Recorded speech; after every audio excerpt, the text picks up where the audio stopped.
शिवसेना प्रमुख उद्धव ठाकरे ने क्यों कहा कि बीजेपी से गठबंधन कर 25 साल बर्बाद किए। छत्तीसगढ़ के मुख्यमंत्री भूपेश बघेल आज देहरादून में लॉन्च करेंगे उत्तराखंड कांग्रेस का कैंपेन सॉन्ग। प्रकाश सिंह बादल ने क्यों उठाई भुल्लर की रिहाई की मांग और गोवा में कांग्रेस के कितने उम्मीदवारों का ऐलान। देश के बाकी राज्यों में होने वाले विधानसभा चुनाव से जुड़ी सभी खबरों के लिए देखते हैं टॉप 9 सियासी संग्राम।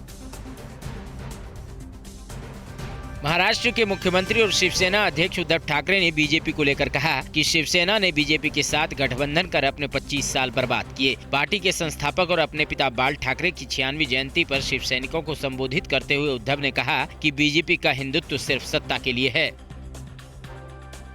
छत्तीसगढ़ के मुख्यमंत्री भूपेश बघेल आज देहरादून आ रहे हैं। अपने दौरे के दौरान सीएम बघेल उत्तराखंड कांग्रेस का कैंपेन सॉन्ग, कैंपेन थीम के साथ ही अन्य कार्यक्रम लॉन्च करेंगे। सॉन्ग लॉन्च करने के बाद भूपेश बघेल पत्रकारों से बात करेंगे और उत्तराखंड के लिए अपनी पार्टी की प्राथमिकताओं को भी गिनाएंगे।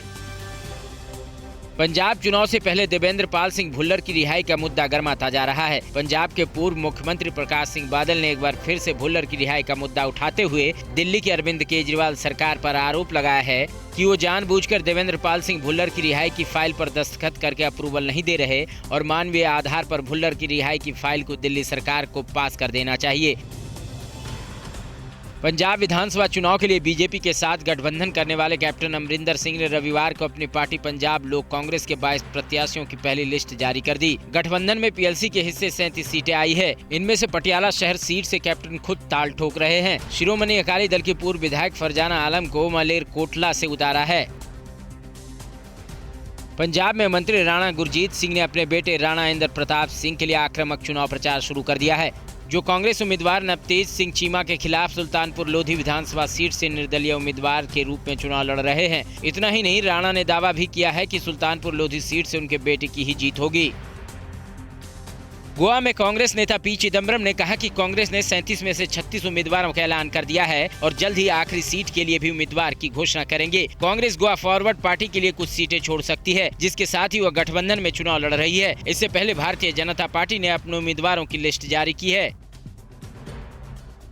बीजेपी से इस्तीफा देने के बाद गोवा के पूर्व मुख्यमंत्री लक्ष्मीकांत पार्सेकर ने कहा कि मैं निर्दलीय चुनाव लड़ूंगा। मैंने बीजेपी से टिकट मांगा था, लेकिन बीजेपी ने मुझे टिकट नहीं दिया, तो अब मुझे जनता जनार्दन का टिकट लेना है। मैं पिछले 2-3 दिनों से लोगों के संपर्क में हूँ। लोग लक्ष्मीकांत पार्सेकर को विधायक के रूप में देखना चाहते हैं।